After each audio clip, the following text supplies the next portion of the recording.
Bien-aimés dans le Seigneur, frères et sœurs, bonjour, bonsoir, que la paix de notre Dieu le Père et la grâce de notre Seigneur Jésus-Christ soient avec vous à l'heure de notre classe d'enseignement de la parole de Dieu visant à expliquer les mystères et les secrets du royaume des cieux. Bienvenue à tous ceux et celles qui nous visitent pour la première fois, espérant que nous allons travailler de concert pour porter l'évangile du royaume des cieux dans le monde entier, comme il est écrit au Matthieu chapitre 24, que cette bonne nouvelle du royaume des cieux doit être prêchée dans le monde entier pour servir de témoignage à toutes les nations, et c'est alors que viendra la fin. Aujourd'hui, je voudrais commencer avec une deuxième exhortation. Donc, ne soyez pas comme juste des auditeurs, comme ceux qui écoutent et qui n'appliquent pas, de ceux qui écoutent et qui ne pratiquent pas. Donc, profitez de cette occasion pour saisir une bénédiction en partageant, en invitant 10 autres personnes à nous rejoindre sur les réseaux cette semaine et attendez une bénédiction de la part du Seigneur. Donc, c'est une occasion pour vous d'attirer la bénédiction des dieux. Donc, le travail que nous sommes en train de faire n'est pas du tout en vain. Il y a de grandes récompenses qui l'accompagnent. Alors, c'est votre frère et votre ami, Pasteur Jacques Charles. Dans la leçon précédente, on a parlé de l'action de grâce et la puissance de la grâce. Alors, bien entendu, nous avons expliqué que la puissance de la grâce marche avec le chiffre 7. Et Dieu m'a dit, qu'en est-il pour action de grâce? Donc, on a parlé de l'action de grâce comme étant une sorte de remerciement, une offrande volontaire. De l'autre côté, c'est un sacrifice d'alliance, ou encore si c'est la cérémonie de l'alliance qu'on appelle action de grâce. J'ai expliqué comment est-ce que l'on fait une action de grâce en offrant à Dieu des choses de valeur, des choses qui vous coûtent quelque chose. Et j'avais dit aussi que faire une action de grâce, c'est donner une invitation à notre Dieu. Donc, si vous voulez inviter le Seigneur, préparez une action de grâce. Parce que dans l'action de grâce, Dieu va être toujours présent. Dans Exode 20, le verset 24, tu m'élèveras un autel de terre sur lequel tu offriras des holocaustes et des sacrifices d'action de grâce. Les brebis et tes bœufs. Partout où j'appellerai mon nom, je viendrai à toi et je te bénirai. Amen, amen. Gloire à Jésus, gloire à Dieu. Alors, la traduction française, parfois, ne nous donne pas exactement le vrai sens du mot. Il faut consulter une Bible en anglais et on va voir ce que dit la parole de Dieu. Exode chapitre 20, le verset 24. Que dit la parole de Dieu? Écoutez attentivement. Make an altar of earth for me and sacrifice on it your burnt offerings and fellowship offerings, your wheat, your sheep and goats, and your cattle. Wherever I cause my name to be honored, I will come to you and bless you. Le mot qu'il faut souligner qui est le plus important, c'est là où il dit « Wherever I cause my name to be honored ». Où que ce soit, j'ordonne ou bien je permets à ce que mon nom soit honoré, où que ce soit, je permets pour que mon nom soit honoré, je répondrai à l'appel, je serai là et je vous bénirai. Amen, amen, amen, amen. Gloire à Dieu. Alors, parlant de action de grâce, étant donné que nos grands-parents, nos parents ont mangé avec le diable, ils ont sacrifié des animaux pour dresser une alliance sur les comptes générationnels, ils ont donné leur premier enfant, donc maintenant, nous aussi, étant qu'enfants de Dieu, nous devons inviter le Seigneur à venir manger et boire avec nous. Comme nos grands-parents avaient invité le diable, ils ont fait des sacrifices, ils ont payé un prix, ils ont invité Satan à manger avec eux et ils ont fait de grands sacrifices, ils ont fait couler du sang, ils ont versé du sang pour donner au diable. Donc maintenant, nous, étant qu'enfants de Dieu, nous devons donner une invitation à notre Seigneur aussi. Comme il est dit dans Apocalypse chapitre 3, le verset 20, lisez avec moi ce que dit la parole de Dieu. Voici, je me tiens à la porte et je frappe. Si quelqu'un entend ma voix et ouvre la porte, j'entrerai chez lui, je souperai avec lui et lui avec moi. Amen, amen, gloire à Jésus. Donc, c'est-à-dire que Jésus-Christ, il est à la porte de notre cœur. Il frappe. Et si nous lui ouvrons notre cœur, il va rentrer. Et par la suite, il va nous inviter à manger, à boire avec lui. Qui mange et qui boit avec Dieu, eh bien, il développe une amitié avec Dieu. C'est ce qu'on appelle ami de Dieu. Celui qui offre des actions de grâce à Dieu, c'est un ami de Dieu. Amen. Donc, si vous voulez être ami de Dieu, eh bien, préparez-lui une action de grâce et en l'invitant à manger et à boire avec vous. Rappelez-vous le sacrifice du roi Salomon lors de la dédicace du deuxième temple de la loi. Salomon a sacrifié des et des milliers d'animaux en l'honneur de l'Éternel. C'était une chose extraordinaire. On n'a jamais vu ça en Israël. On n'a jamais vu une chose aussi grande, une chose de telle envergure. Depuis, le sacrifice a commencé dans le temple de Dieu. Avec dignité, avec honneur, avec respect. Et dans la soirée, le Seigneur lui a apparu en disant, Salomon, demande-moi tout ce que tu veux. Je l'ai déjà dit. Tout ce que tu veux. Comme vous savez, Salomon lui a demandé de la sagesse. Alors mes frères et sœurs, mes amis dans le Seigneur, c'est pour vous dire comment est-ce que vous devez avoir du respect pour l'Éternel. Abraham a reçu le Seigneur, 3 invités. Dans une fraction de seconde, il se dépêchait pour préparer de la nourriture et pour donner un meilleur mets aux invités. Et il a servi. Et en mangeant, Dieu était content. Le Seigneur était content. Et pendant qu'il allait quitter la maison d'Abraham, ils marchaient tous ensemble.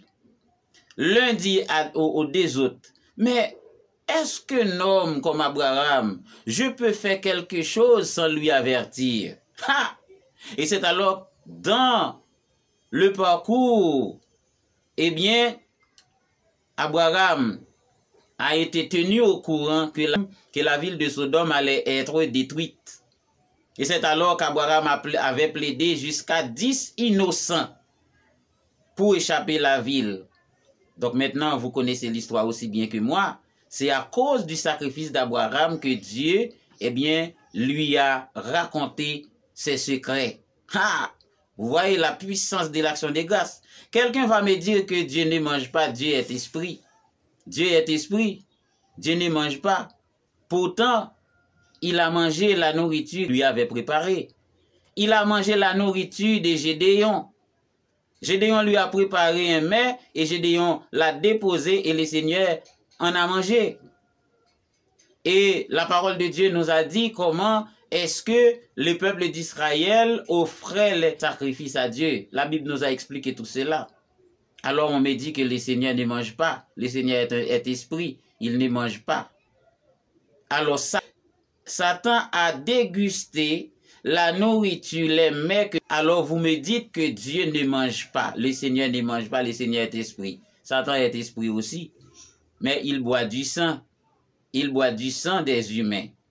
Il mange de la nourriture qu'on lui offre. Pourquoi on va dans les intersections, on dépose des plats? Pourquoi on fait des rituels, des cérémonies vaudou et si le diable ne mange pas, pourquoi est-ce qu'on lui donne? Pourquoi on sacrifie des humains? Pourquoi on sacrifie des animaux pour lui donner du sang? C'est parce que le diable se nourrit. Eh bien, notre Dieu aussi, il mange. Parfois, nous sommes un petit peu durs avec le Seigneur.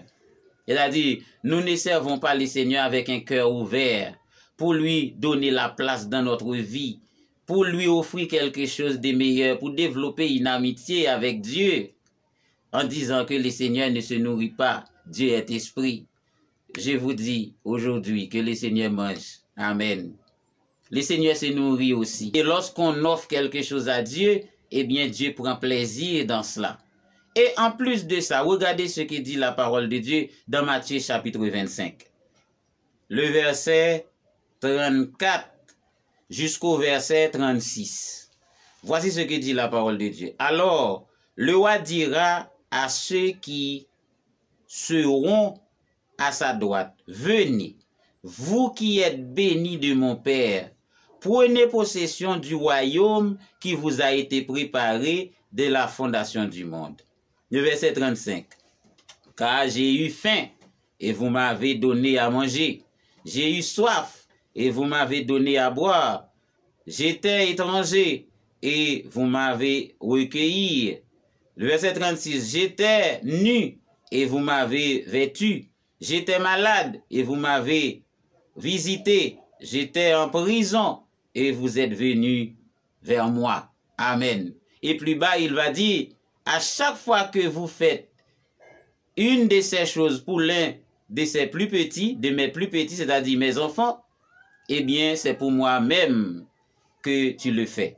C'est-à-dire, à chaque fois qu'on fait cela pour un serviteur de Dieu, pour un enfant de Dieu quelconque à travers le monde, eh bien, c'est pour le Seigneur même que vous faites cela. Donc, c'est-à-dire, Dieu mange, Dieu boit. Et Jésus-Christ était venu sur la terre, il a mangé avec nous, il a bu avec nous, et il a donné ensuite son propre corps et son propre sang, comme le dernier repas. Amen. Gloire à Jésus. Quelquefois, à cause que nous ne sommes pas donnants, nous sommes un petit peu durs avec le Seigneur. Même l'offrande, c'est dur, c'est très difficile, même pour donner quelque chose à l'offrande. Pourtant, le Seigneur l'attend de nous. Et c'est de là aussi qu'il va nous bénir.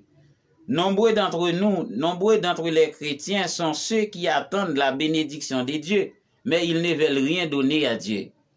Ils ne veulent même pas donner une invitation pour que Dieu vienne chez eux, mange et boit avec eux. Mais ils attendent la bénédiction de Dieu. Mais comment peut-on obtenir la bénédiction de Dieu pendant ce temps que la loi nous a dit c'est œil pour œil, dent pour dent, blessure pour blessure, maîtrissure pour maîtrissure. Donc si vous voulez être béni, il faut donner la bénédiction avant. Parce que la parole nous dit c'est donne et il te sera donné. Jette ton pain à la surface des eaux et avec le temps tu le retrouveras. C'est ce que dit l'Écriture.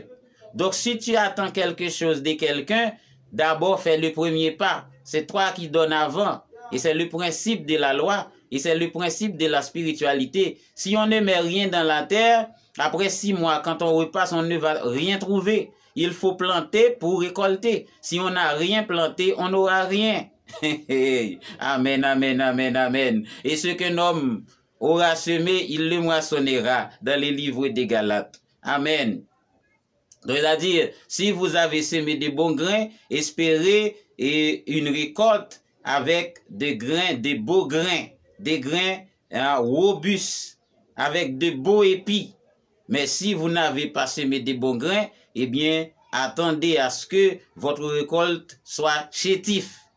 Amen, amen, amen. Étant donné que nos parents ont fait des sacrifices au diable, ils ont mangé avec le diable, ils ont bu avec le diable. Maintenant, ils nous ont engendrés dans l'alliance. Maintenant, nous qui sommes devenus enfants de Dieu, nous devons manger de même avec le Seigneur. Ils ont offert des actions de grâce. Nous aussi, nous offrons des actions de grâce. C'est-à-dire, action de grâce contre action de grâce. Notre action de grâce va à l'encontre de l'action de grâce que nos grands-parents ont faite aux idoles, ont fait au diable. c'est hôtel contre hôtel, c'est sang contre sang, c'est offrande contre offrande, c'est sacrifice contre sacrifice, c'est action de grâce contre action de grâce. C'est comme ça que cela fonctionne. C'est le principe de la loi qui dit œil pour œil, dent pour dent, blessure pour blessure, maîtrissure pour maîtrissure, brûlure pour brûlure, œil pour œil, dent pour dent, pied pour pied, bras pour bras. Amen, amen, amen, amen. Gloire à Jésus. Alors vous voyez ça, tous les problèmes que nous avons pour obtenir la bénédiction de Dieu, et des véritables serviteurs de Jésus-Christ, tous les problèmes est issu de notre ignorance, mes frères et sœurs. Vous connaîtrez la vérité et la vérité vous affranchira. Jean 8, le verset 32. Et de l'autre côté, lorsque la parole de Dieu nous dit, dans Jean chapitre 4, le verset 24, il nous dit que ceux qui adorent Dieu doit l'adorer en esprit et en vérité. Qu'est-ce que cela veut dire? Pour ceux qui disent que Dieu ne mange pas, Dieu est esprit. Ceux qui adorent Dieu doivent l'adorer en esprit et en vérité. En esprit et en vérité, ça traduit tout simplement par logos et rhéma. En d'autres termes, théorie et pratique. Ou encore, la justice et l'équité. La théorie et la pratique, c'est-à-dire celui qui adore Dieu doit l'adorer en esprit, c'est-à-dire selon l'application de la loi, c'est-à-dire selon la théorie, selon le logos, et en vérité, c'est-à-dire en pratiquant les paroles, en faisant la démonstration. C'est ce qu'on appelle adorer Dieu en esprit et en vérité, c'est-à-dire théorie, pratique, logos, rhéma, la justice et l'équité. Amen. Gloire à Jésus. Gloire à Dieu. Maintenant, mes frères et sœurs, le moment m'est venu pour que je partage avec vous mon témoignage de action de grâce. Parce que, je l'ai toujours dit, notre corps, c'est le rhéma de Dieu. C'est dans notre corps que Dieu fait la pratique du logos. Et c'est pourquoi si quelqu'un parle de Dieu, il doit être le rhéma de Dieu, c'est-à-dire quelqu'un qui porte la pratique de la parole de Dieu. Pour chaque parole qui sort de ma bouche, j'ai payé un prix pour ça. Pour chaque parole. Et Dieu m'en a passé au croisé. Je suis passé au croisé, comme la parole dans le psaume chapitre 12, le verset 7. 7 fois épuré, mes frères et sœurs. Et c'est pourquoi à chaque parole que je prononce, que je vous dise, eh bien, il y a une pratique dans ma vie, il y a un témoignage. Pendant la période de confinement, je me souviens que j'étais directeur pédagogique d'une école, mais en Haïti, si vous connaissez le train de vie, donc ça ne marche pas vraiment pour les enseignants. Ce sont des gens dans la catégorie qui sont moins payés, moins rémunérés. Donc, c'est-à-dire un enseignant ne gagne presque rien en Haïti. Donc, à ce moment-là, on a décrété l'état d'urgence pour la pandémie coronavirus. Tout le monde devrait rentrer chez eux dans une période de confinement. On ne savait pas pour quand. Et ce qui est pire, c'est que on va laisser l'école pour entrer à la maison sans qu'on ait rien à la main, c'est-à-dire on ne nous a pas donné de l'argent, et l'État ne supporte pas l'éducation haïtienne. Elle a dit on n'a rien. Si on est dans les secteurs privés, encore pire. Donc on était rentré à la maison les mains vides, on n'a pas d'argent. Et on est entré dans le confinement, tout le monde est à l'intérieur, même vos proches, elle a dit vos parents, vos frères, vos soeurs, tout le monde a eu peur. On a peur de vous. C'est-à-dire on ne peut pas aller chez quelqu'un pour lui-même parler, pour lui-même raconter un problème. Donc on a passé les moments dans le confinement et on avait quelque chose en main, mais ce n'était pas de la part de l'école. Ce qu'on avait, on l'utilise toute la période de confinement.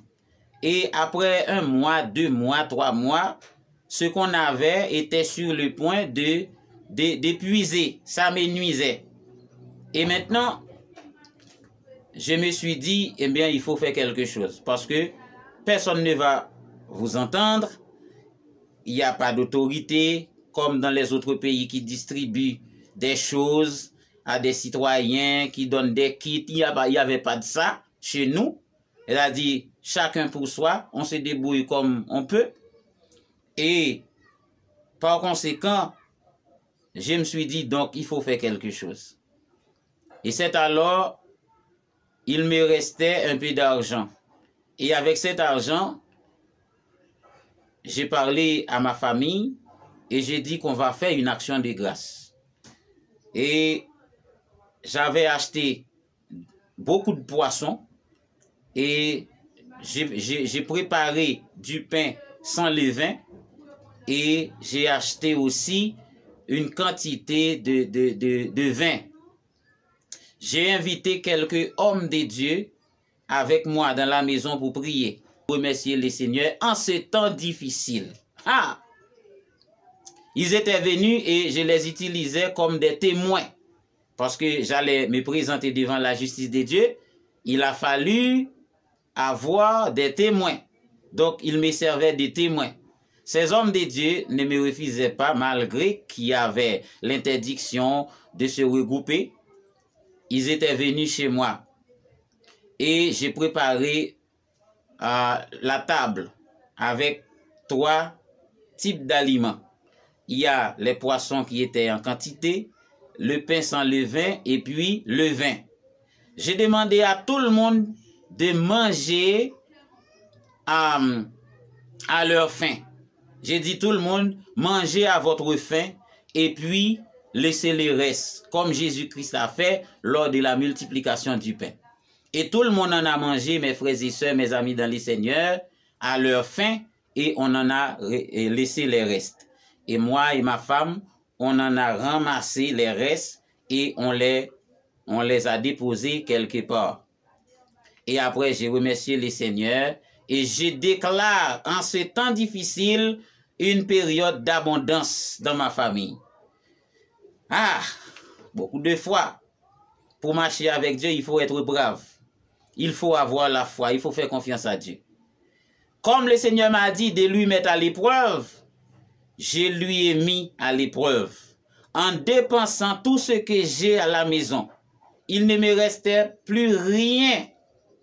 Sauf qu'il y avait quelques restes d'aliments dans la maison, le riz, etc. Mais après une semaine après l'action de grâce, maintenant, on aura besoin de l'argent pour acheter les ingrédients et d'autres. Maintenant, il n'y a plus rien. Pas d'argent, sauf il y a quelques grains qui restent à la maison. Et qu'est-ce que je fais?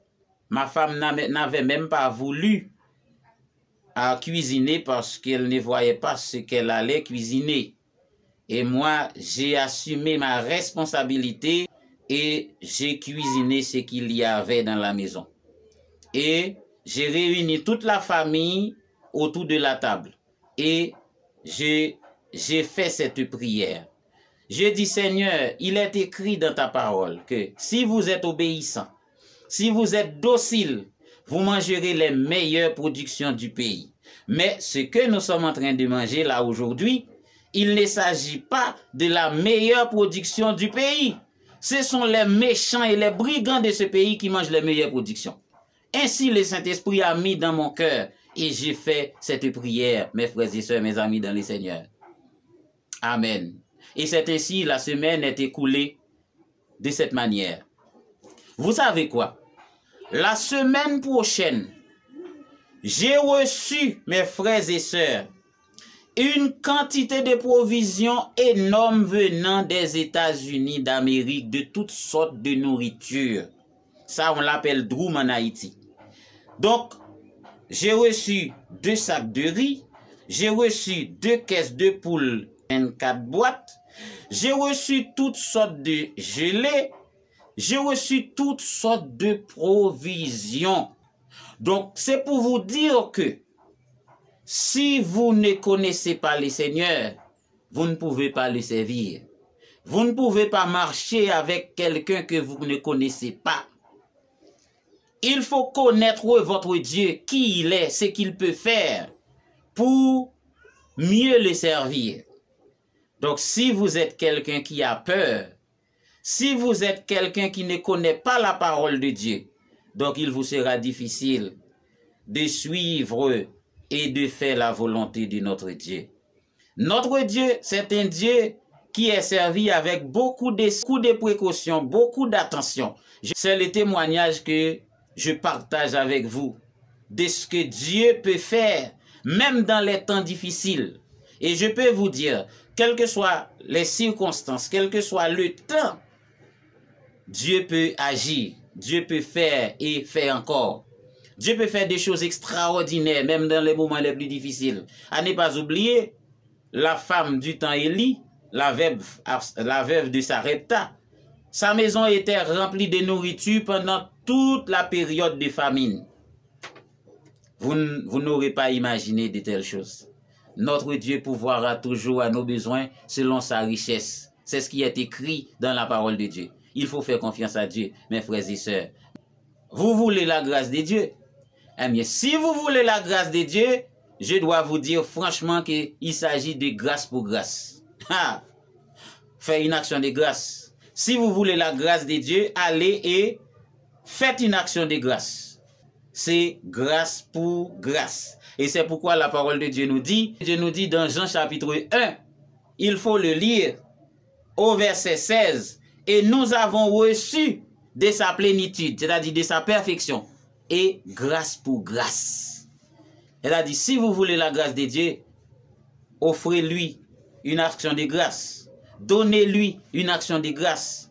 Faites une action de grâce. Invitez le Seigneur à venir manger et boire avec vous. Et c'est alors que vous développerez une amitié avec lui. Parce qu'il est écrit, il dit que si vous faites ce que je vous commande de faire, je ne vous appellerai plus serviteur, mais je vous appellerai ami. Parce que le serviteur ne sait pas ce que fait son maître. Mais si c'est son ami, il lui dira ce qu'il a comme projet dans le cœur. Donc c'est-à-dire, si vous êtes ami de Dieu, Dieu va vous montrer son cœur. Vous allez connaître le cœur de Dieu. Combien d'entre vous qui êtes l'ami de Dieu? Si vous ne l'êtes pas encore, eh bien essayez à développer l'amitié avec Dieu. C'est une bonne chose. Un ami de Dieu, c'est celui avec qui Dieu mange et boit. Un ami de Dieu, c'est celui qui invite Dieu à manger avec lui et à boire. Et que Dieu invite aussi à venir manger et boire avec lui. Amen, amen, amen. Pas gen l'autre qui ren même qu'on lit, li kon tout ça qui n'en qu'est moins. Pi bons amis moins gagné c'est Jésus. Pas gen l'autre qu'on lit, pi bons amis moins gagné c'est Jésus. Li avec moi côté m'passé. Si lui-même raconte tout à fait, il donne toujours conseil. Pas gagnant l'autre, qui ren même qu'on lit, il compte tout ça qui n'en qu'est moins. Les bons amis moins gagnants, c'est Jésus. Pas gagnant l'autre qu'on lit. Amen. Puis bons amis, moi gagné c'est Jésus. C'est-à-dire, mon meilleur ami est Jésus. Il n'y a personne qui soit comme lui. Et nous avons chanté cette musique qui dit, il n'y a personne qui soit comme Jésus. Il n'y a personne qui soit comme lui. Je marchais, cherchais. Il n'y a personne, il n'y a vraiment personne qui soit comme Jésus, notre Seigneur. Que Dieu d'aille vous bénir de toutes sortes de bénédictions spirituelles et matérielles au nom de Jésus-Christ, notre Seigneur. Votre frère, votre ami, pasteur Jacques Charles, qui vous dit Shalom, Shalom, Shalom. C'est un message à partager.